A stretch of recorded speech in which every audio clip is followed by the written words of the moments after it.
Hola, compadre Mateco. Aro viva ahí la porte. Dai por ir a trabajo a Sofiando Jovea Escuela, pe. Va esa picatura ayuda. Sí, vos no te preocupes por nada. Tráele nomás, acá hay lugar.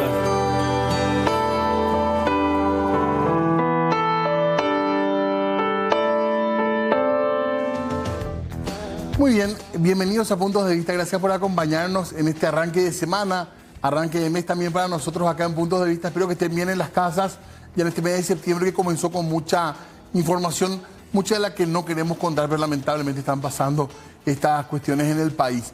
Y hoy también queremos hablar de un tema que la urgencia no nos haga olvidar ciertas cuestiones que son muy importantes, como lo que vamos a encarar en la tarde-noche de hoy. Tiene que ver con el criadazgo. Vamos a tener invitadas acá en piso para hablar de eso. Ya está una de ellas con nosotros, así que les saludamos ya a Tina Alvarenga, que nos va a contar un poquitito su mirada sobre este tema. Hola Tina, ¿cómo estás? Buenas tardes, antes que nada. Muy buenas tardes, Diego, y a toda la audiencia. Realmente es lamentable seguir escuchando este tipo de situaciones. Contanos, Tina, por favor, por lo menos a modo de introducción, parte de tu historia, porque vos viviste una historia personal de criadazgo. Así mismo es, Diego. Bueno, desde los 10 a 18 años estuve viviendo en una casa de familia. Yo soy de Puerto Casado. Me trajeron y me colocaron en una familia que prácticamente yo no conocía. Pasé situaciones de bastante aislamiento, por sobre todo, desarraigo, obviamente, y también de discriminación, ¿verdad? Entonces, ¿Vos llegaste solita, digamos? Me trajo una tía y me dejó en esa casa. ¿Y vos sabías más o menos lo que iba a pasar contigo? Ni idea. Yo realmente, después de ponerle casi 15, 20 años atrás, me planteé, dije, ¿pero por qué? ¿Verdad? Si bien he sido muy activista en este tema y he trabajado desde Global Infancia en esta temática, entender por qué. Porque la pobreza, la falta de educación, la falta de oportunidades en Puerto Casado no era el motivo, ¿verdad? Porque en realidad mi papá era un obrero y en Puerto Casado en los años 70 estaba floreciente. Había colegio, había escuela privada subvencionada, parroquial, había escuela graduada, etcétera, etcétera. Y fueron otros motivos, tal vez lo que hicieron que mi madre y mi padre hayan optado por enviarme. ¿Pudiste preguntar, indagar sobre eso? Perdón, me estoy diciendo invasión tu tema personal, pero llegaste... Sí, indagué y entendí. Y la verdad que fueron las circunstancias de la vida, ¿verdad? Yo creo que es una forma de protección, no quería, y de oportunidades, ¿verdad? Decir, bueno, aquí no va a tener oportunidades, mi hija es muy inteligente, pasó una situación familiar en mi casa. Desenlace, digamos. Lo que lleva al desenlace, y finalmente decidieron que me tenían que alejar del lugar seguramente. En realidad, ni con mamá ni con papá he conversado sobre este tema, ¿verdad? Porque no encontré como que sea tan importante hablarlo. Solo años después empecé a hilar. Armar rompecabezas. Armar el rompecabezas y entendí. Con 10 años y entras a una casa de familia. Yo, si mal no recuerdo, vos no recibiste maltratos, pero sí un desarraigo. Un desarraigo y una discriminación y aislamiento. ¿Por qué discriminación? Y porque yo no me sentaba en la mesa de los señores y no comía el mismo tipo de utensilio, en el mismo tipo de tazas, vasos, etcétera. Había claramente, la mesa era aparte, comía después, me paraba muchas veces mientras comían ellos para esperar si le faltaba algo. O sea, era como una situación que hoy yo miro, claro, era una situación medio de semi-esclavitud, de estar siempre... Aparte para una niña de 11 a 10, 11 años. Sí, claro, y levantarse a las 5 de la mañana, preparar el mate, limpiar primero la vereda y qué sé yo, ¿verdad? Eso que... Pero vos estudiaste mientras, ¿verdad? Sí. Si hay algo que debo señalar y diríamos valorar, es el hecho de que tenía más acceso a la biblioteca que a la heladera. O sea, me restringía meter la mano en la heladera, pero no en la biblioteca. Me gustó eso en el sentido de cómo expresaste nomás, no que sea bueno. Más acceso a la biblioteca que a la heladera, ¿verdad? ¿En qué sentido? Me decía, bueno, solamente podía comer una fruta que podía comer es banana y naranja, pero estaba lejos de poder comer manzana, durazno, frutilla, otro, ¿verdad? O de repente yo quería comer una criollita que comían ellos y eso no estaba permitido, ¿verdad? Entonces era muy restringido todo, etcétera. Pero tuviste acceso a la lectura. Pero tuve acceso a la lectura, no pasé hambre. Era muy disciplinada en eso, que el desayuno a tal hora, que la media mañana, que el almuerzo, etcétera, etcétera. Y esa posibilidad realmente de que yo pudiera acceder a la buena lectura. Recuerdo que me obligaban a leerle a la editorial de ABC Color y otros, y me decía, bueno, ahora léele a Alcibiades González del Valle, léele a Jesús Ruiz Nestosa, lee Sendero, lee no sé qué, y me hacía parar y yo le tenía que hacer un resumen, ¿verdad? Al Señor. Por sobre todo el Señor me incentivaba muchísimo y nunca le decía... Sendero, que era una publicación interesante. y el pueblo. El pueblo, El pueblo. Y además también... como el señor, y así nomás siempre se le llamó, ¿verdad? El señor, era de la oposición, obviamente, su... ¿Y si se andaban por allá Alcibiades y eso? Entonces, de repente, yo creo que incluso puedo decir que también un poco mi formación política y mi posicionamiento político tiene que ver también con toda esa influencia de ese señor, ¿verdad? Pero recordando lo otro, ¿verdad? Que claro. Arraigada. Claro, y además no me permitían. Luego mis padres ya vinieron ya a vivir en Lambaré y no me permitían ir a la casa. ¿Por qué? Porque decían que yo iba a tomar las malas costumbres de mi casa nuevamente, que iba a volver a hablar el guaraní, que iba a volver a tener las malas costumbres y voy a perder la educación que me estaban dando. Vamos a seguir hablando de esto, porque yo quería decirme una introducción porque conocía tu caso personal y creo que es súper interesante de contar, sobre todo porque vos podés contar dentro de todo sin haber recibido abuso, maltrato, que sabemos que es un gravísimo problema. Pero sí estuve muy expuesta y vulnerable a una posible trata. Ya te vamos a preguntar sobre esto. Está la diputada Yolanda Ortega también con nosotros en esta tarde noche. ¿Qué tal, diputada? ¿Cómo está? ¿Qué tal, Diego? Un gusto estar con ustedes acá. Muchísimas gracias. Hay un proyecto de ley para proteger a los niños y niñas de criadazgo. Así es, con la diputada Dalia Estigarribia presentamos un proyecto... ¿Ella es liberal? Ella es liberal, sí, el Partido Liberal es diputada por Central, yo soy diputada de País Solidario por Capital y juntas impulsamos un poco este proceso en un proceso realmente que trabajamos tanto con sociedad civil como con otras instituciones, en una mesa interinstitucional para impulsar este proyecto que no solamente define o sanciona o busca una cuestión punitiva, sino que queremos establecer sobre todo mecanismos de protección hacia la niñez para evitar estas situaciones. Más que lo punitivo, lo otro. Exactamente. Trabajar un poco sobre la prevención, ¿verdad? Desde la propia definición que hoy no existe en materia de legislación, para identificar y sobre todo para que las instituciones, tanto el Ministerio de la Niñez como otras instituciones que deberían tomar cuenta en los asuntos referentes a criadazgo, puedan tener mecanismos de denuncias, mecanismos de monitoreo, ¿verdad? Porque hoy por hoy lo que tenemos es una realidad que afecta a una cantidad de niños, niñas y adolescentes que ni siquiera podemos determinar, Diego, en cantidad, ¿verdad? En el año 2011 se hablaba de una cifra... Es el último dato, ¿verdad? Es el último dato, creo que mayor a 40.000, si mal no recuerdo, sí. Mayor a 45.000. 54 creo que es. ¿Ah, sí? 47.000.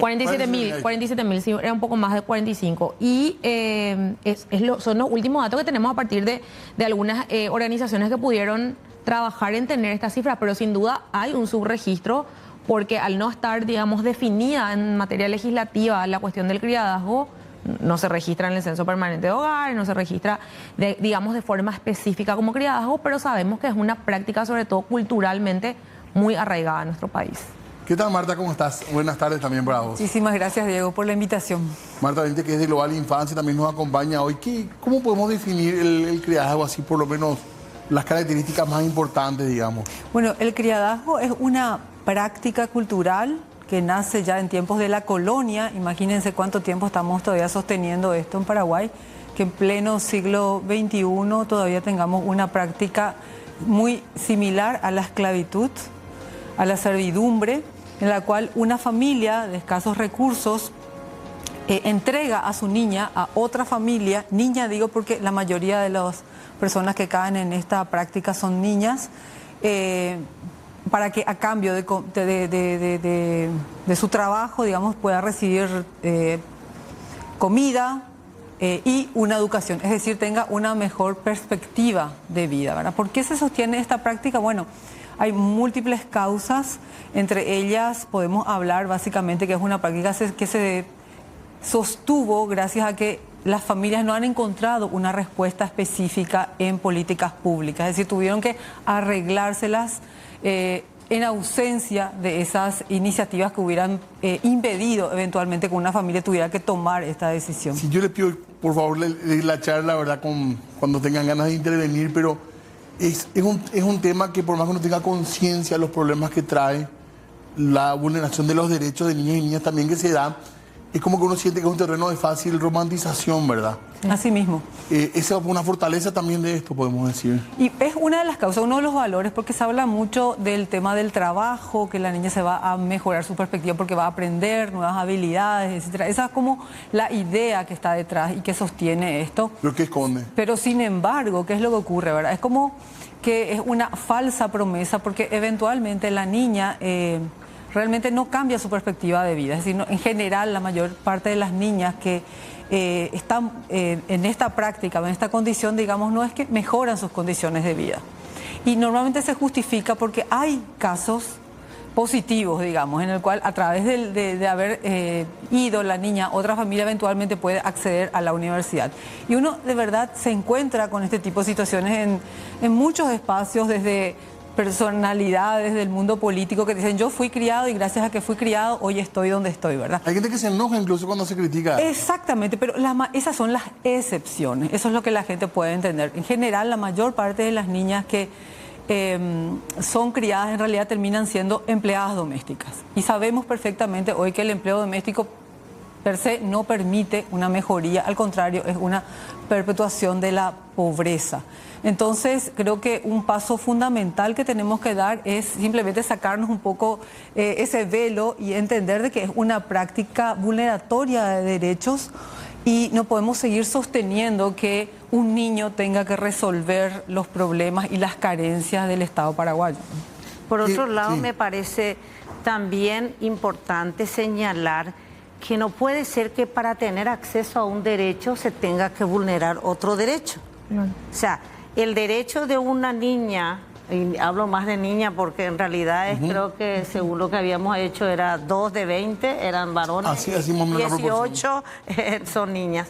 No puede ser que una niña tenga que salir de su casa, de su entorno familiar, de su cultura, de su barrio, de su comunidad, etcétera, para acceder al derecho a la educación, por ejemplo. Eso es inaceptable en esta época. Estamos hablando de mi época en los años 70 y estamos en el 2024 y sigue sucediendo.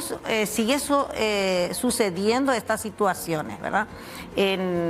En el 2000, cuando hicimos toda la intervención, los estudios y luego las intervenciones posteriores y el trabajo de incidir en las políticas públicas, se daba estas cuestiones, al menos están en una familia, no está en la calle. Claro.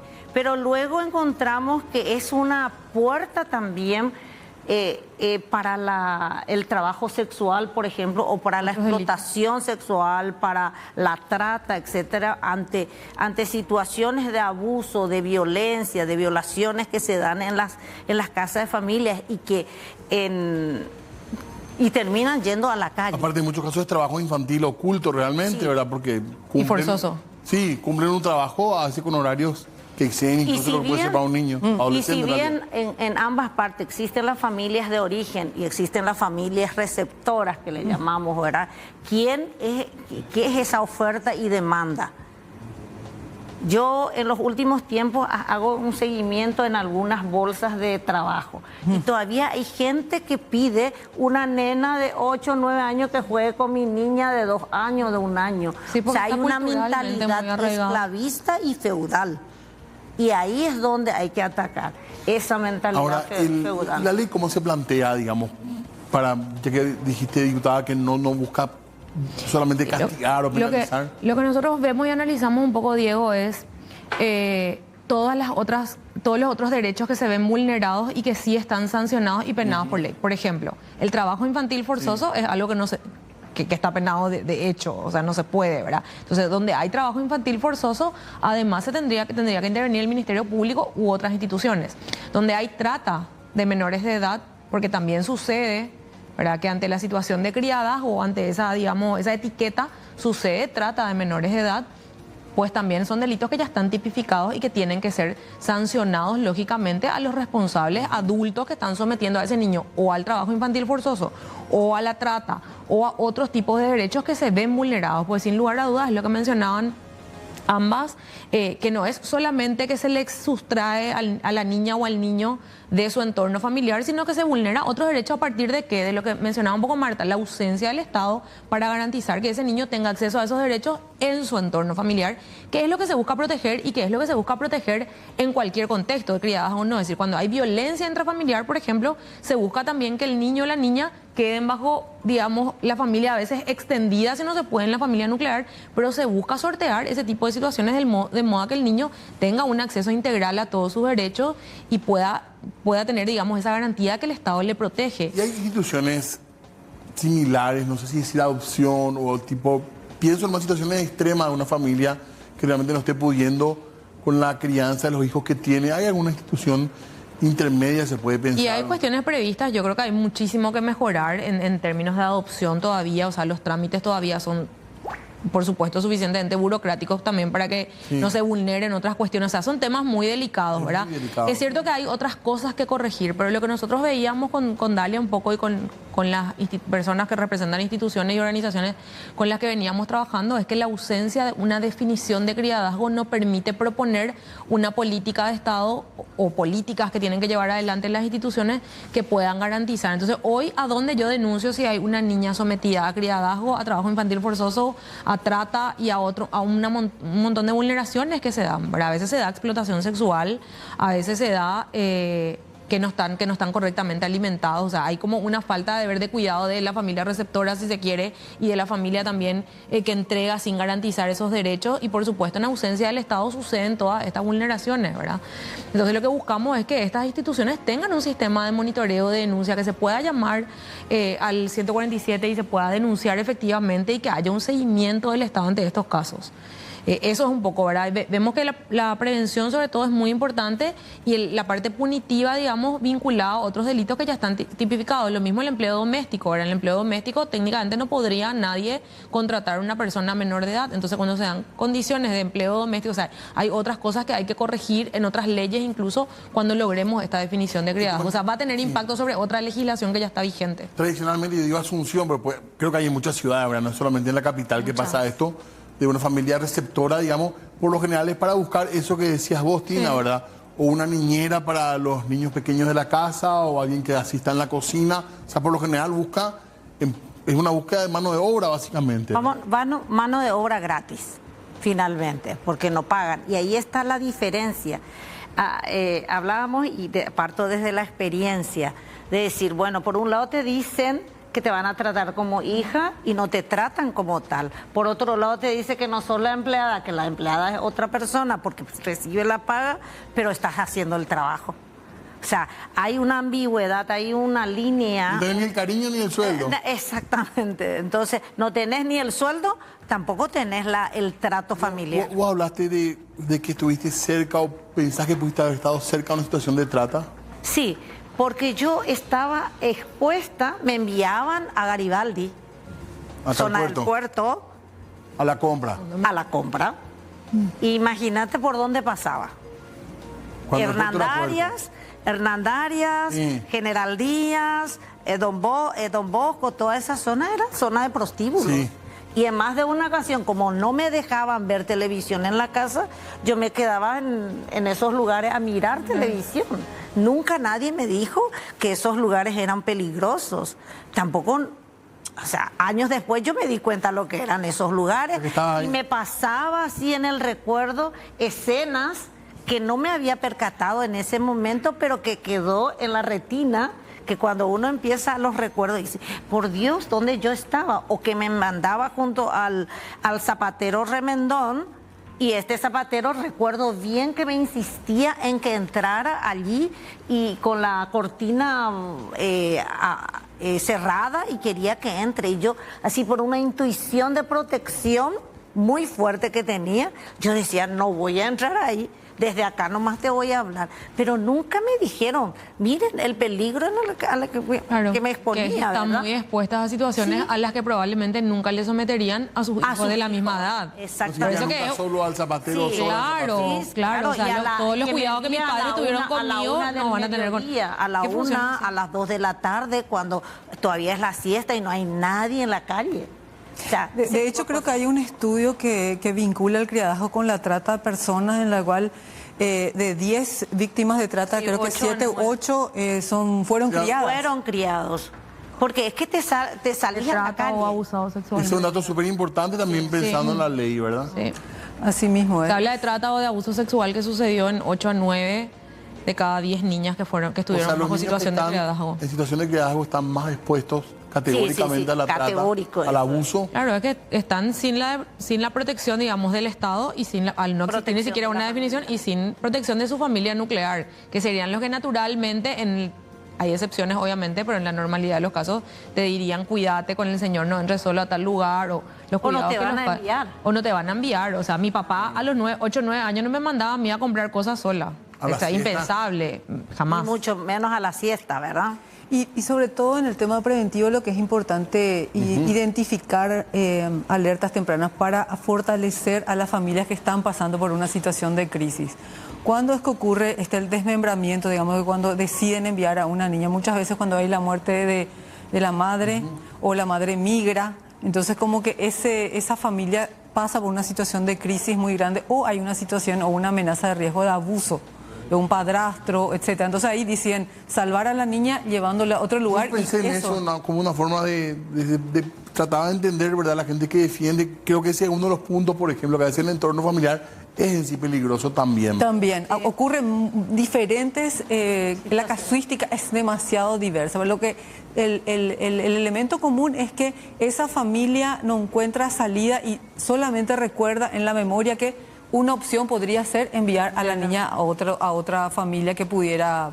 Pero nosotros necesitamos llegar a tiempo, identificar esas familias que están pasando por una situación de crisis y abordarlas, apoyarlas para que esa niña pueda permanecer en lo posible dentro de esa familia. Y si no es posible, pues está la familia extensa o otra familia de tránsito o la adopción finalmente, si es que no es posible, ¿verdad? Lo que no Claro podemos que seguir hay- justificando son estas prácticas, digamos, que claro. se dan en absoluto, o sea, sin absolutamente ninguna regla puesta por el Estado, justamente por una ausencia del Estado para resolver estas situaciones. Es decir, si hay una familia donde hay violencia, el Estado debería proteger a los menores de edad y tener mecanismos claros, y hay mecanismos que se estipulan. Si hay niños o niñas que no pueden ir a la escuela, igual es responsabilidad del Estado. Por eso toda esta discusión también, que es tan importante en el medio, sobre la patria potestad, que se pone a veces como una cuestión cuando vamos a discutir cosas de niños menores. Se dio con hambre cero, se da con lo del criadazgo. O sea, donación. no, pero los padres tienen la patria potestad, y es como que si los padres pudieran hacer lo que quisieran.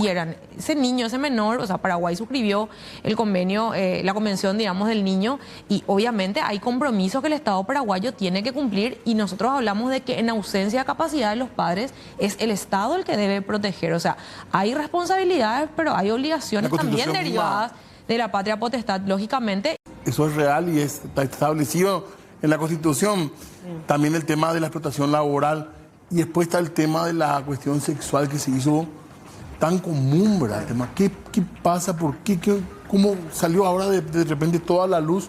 Cada vez más frecuente los casos. Les quiero preguntar por eso, también un poco para hablar en general, no solamente desde el punto de vista del criadazgo, porque creo que es un tema que también, yo sé que se aborda y que se habla, pero creo que necesitamos también encarar un poco más. Les pido un segundito, hay que hacer una pausa. Así que breve corte, y ya volvemos para seguir hablando. Muy bien, seguimos en esta tarde-noche hablando de criadazgo principalmente, pero también un poco de derechos de infancia, porque es muy importante lo que están planteando ahora, diputada Ortega, es un proyecto de ley que buscan, podemos decir en primer lugar, definir un poco el criadazgo también en términos legales.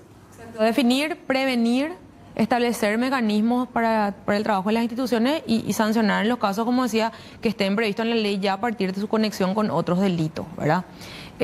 Por supuesto tratamos de sacarle o de no incluir esta mirada más punitiva, sino más bien trabajar en la prevención, entendiendo también, como decía al principio, que no tenemos un registro claro de cuántos niños o niñas, sobre todo niñas, se encuentran bajo esta modalidad, pero tratar de protegerlas y que tengan el acceso a todos sus derechos y que el Estado entre con una política que sea efectiva, positiva y eficiente en torno a la protección y garantía de sus derechos. Y ahí también hay algo muy importante, sí, Diego, que quería mencionar y se me pasó hace rato, y es que el Estado paraguayo tomó compromisos y fue ya en las últimas 2 rendiciones que hizo ante el Comité de Derechos del Niño en Ginebra, en Suiza, en Naciones Unidas, requerido al respecto de no contar con mecanismos de prevención del criadazgo. La vez anterior, la última vez fue este año, en mayo, que estuvimos ahí una delegación de los 3 poderes del Estado. Había representantes del sistema de justicia, habían representantes, por supuesto, del Ejecutivo, la misión encabezada del ministro de Niñez, y estábamos también representantes del Poder Legislativo para dar respuesta a las cuestiones en las que el Estado paraguayo avanzó y en las que no también hacernos cargo, digamos, de lo que no avanzamos. Y uno de los temas principales fue y habíamos tomado un compromiso de impulsar una legislación ante este comité. Entonces también esto tiene que ver con los compromisos internacionales que hemos tomado como Estado paraguayo, y hay otros compromisos que también tomamos, como por ejemplo el tema del matrimonio que todavía se da con permiso de los padres, por ejemplo con menores de edad, que son temas que estamos trabajando con la diputada Dalia. Ella es presidenta de la Comisión de Niñez y Adolescencia de Cámara de Diputados, y yo soy presidenta del Frente Parlamentario por los Derechos de la Infancia y la Adolescencia. Entonces juntas estamos trabajando en dar también cumplimiento a estos compromisos que tomamos para adecuarnos también a los estándares regionales y globales de protección de derechos de los niños, niñas y adolescentes. Y quiero destacar algo interesante que por ahí Joana nos está mencionando, es que la propuesta de ley que fue presentada fue realizada en un espacio articulado con el Ministerio de la Niñez, con el Ministerio del Trabajo, con la Defensoría del Pueblo, creo que estaba también Defensa Pública, sí, y Sociedad Civil, conjuntamente con las diputadas y el equipo técnico. Así que fue un espacio coordinado en donde estaban referentes técnicos y políticos que nos permitieron desarrollar una propuesta que tiene justamente esta visión integral para tratar de abordar todas las dimensiones. ¿Cómo es el trabajo del Ministerio en este primer año, Marta, desde global o tu mirada personal por lo menos? Bueno, creo que el Ministerio de la Niñez asumió impulsar especialmente todo lo que es el Sistema Nacional de Promoción y Protección, y en ese sentido creo que está dando pasos muy positivos en relación a fortalecer todo el nivel municipal y departamental a través de las secretarías departamentales, y el trabajar a nivel local creo que es algo muy importante. ¿Y las jóvenes murieron, podemos decir? No, al contrario. Están fuertes. Están fortalecidas su presupuesto ahora. Justamente con exactamente, están siendo fortalecidas a nivel presupuestario. Creo que estamos avanzando en fortalecer nuestro sistema. Esa es la vía, ¿verdad? Exactamente, porque ¿dónde se concretan los derechos? La convención, las grandes leyes, en el entorno cercano del niño. Claro. Si el niño no tiene a quién acudir o una institucionalidad cercana, accesible, para atender, sobre todo preventivamente, antes que crean los problemas, es donde se definen si un niño o una niña tiene garantizados sus derechos. Y antes de revisar, porque tenemos algunos puntos que queremos destacar del proyecto de ley, ¿qué está pasando con el tema sobre todo el tema de violencia sexual, agresiones sexuales contra niños y niñas? Que en un momento que se visibilizó más, hay gente que dice no, se conoce más porque se denuncia más, no más. En ese sentido lo que hay que también relevar esto, que el Ministerio de la Niñez y la Secretaría de la Niñez de los anteriores gobiernos están sostenidamente desarrollando todos los años una campaña para abordar esta temática, que es la campaña del Lazo Verde. Creo que estas campañas también permiten que las personas puedan denunciar de manera más frecuente situaciones. Aún así creemos que existe un subregistro, y estamos hablando en realidad de que es una epidemia invisible y probablemente lo que estemos viendo es la punta del iceberg. Y un elemento clave aquí que tenemos que avanzar y que estamos, yo creo que aplazados, es en la prevención y en la educación. ¿Y cómo se logra prevención con hablar de este tema en las escuelas? O sea, y que estén personas calificadas, capacitadas, los propios docentes, que puedan hablar sobre qué situaciones no pueden ser toleradas, porque los niños, ¿dónde van a aprender qué situaciones están relacionadas al abuso si no es en un espacio seguro como la escuela, por ejemplo? Y la escuela necesita trabajar de una manera seria y sostenida el tema del abuso sexual a través de la educación sexual integral, ¿verdad? Básicamente necesitamos hablar de esto en las escuelas para prevenir situaciones de abuso que ocurren normalmente en el entorno cercano del niño, es decir, en la familia cercana, es un tío, es alguien que está muy cercano al niño y es el que son los responsables. Entonces, la prevención es fundamental, porque cuando un caso ocurre ya es tarde, ya llegamos tarde. De todas maneras, también necesitamos fortalecer todo lo que es la atención de los niños, ¿verdad? Que reciban el apoyo necesario para que puedan superar el trauma que implica esto, ¿verdad? Y también tenemos que ver que muchos de estos casos también muchas veces se disparan mucho tiempo después, porque las personas están tan traumatizadas, los niños, que bloquean las situaciones de abuso y después eso recuerdan años después. Entonces necesitamos asegurar que estas personas puedan tener la oportunidad de justicia, aunque sea años después. Perdón que la mencione, como dicen Tina, pero vos mismo decías que tiempo después empezaste a identificar situaciones que te pasaron a vos, Sí. en tu caso, ya con el conocimiento, Ya uno va hilando y a través del conocimiento que uno va acumulando, dice, pero esto era tal cosa, o sea, si se está hablando en forma en general del abuso y la explotación sexual y todo lo que pasan los niños, imagínense la situación que pasan las niñas, las adolescentes y jóvenes indígenas. De eso casi no se habla, prácticamente no se habla, no se tienen registros, están más que invisibilizadas, están excluidas de los estudios. ¿Se olvida un poco de ellos? Y sí, prácticamente, porque en realidad no existe una política pública claramente con enfoque intercultural. El Ministerio de la Niñez se enfocó a un solo pueblo y a una sola situación, que es la niñez en calle, de un pueblo que es guaraní. Y quedan 18 pueblos indígenas sin ninguna intervención o abordaje de parte del Estado paraguayo. Se trabaja con compartimentos estancos y lo que quería mencionar nomás, porque me parece interesante en lo que plantearon ambas, es que finalmente las prioridades de un Estado o de un gobierno, Diego, se ven cuando hay una asignación presupuestaria para hacer válidas esas políticas públicas. Es decir, nosotros podemos con Dalia y con las demás diputadas y diputados trabajar en la mejor legislación, pero si no tenemos mecanismos efectivos de prevención que estén sustentados presupuestariamente, vamos a fallar, ¿verdad? ¿Crea algún tipo de... El año pasado, nosotros tenemos en el estudio particular del presupuesto que fortalecer eso, ¿verdad? No, pero digo, esta ley que están planteando, ¿crea algún tipo de institución? Crea mecanismos de prevención, o sea, establece... Crea un programa nacional. Y un programa nacional y establece cuáles son los mecanismos que las instituciones tienen que crear. Por ejemplo, el Ministerio de Educación que decía también, en los casos de criadazgo necesitamos que los docentes estén formados para identificar casos de criadazgo. El tiempo Sí, perdón. El 16 de agosto fue presentado esto. ¿Qué tratamiento tiene ahora? Ahora se va a dictaminar en las distintas comisiones y va a tener tratamiento en Cámara de Diputados, su primer trámite, porque empieza por Cámara de Diputados. Vamos a organizar audiencias públicas también antes de la fecha de tratamiento, todavía no está en el orden del día, después pasa a Cámara de Senadores. Bueno, nos comprometemos nosotros con nuestro compromiso con la infancia de hacer el seguimiento de esto. Muchísimas gracias. Gracias a las tres por venir, muy amables. Muchas gracias, muchas gracias. Tenemos que hacer una pausa, nosotros va a ser un breve corte y ya volvemos con más de puntos de vista.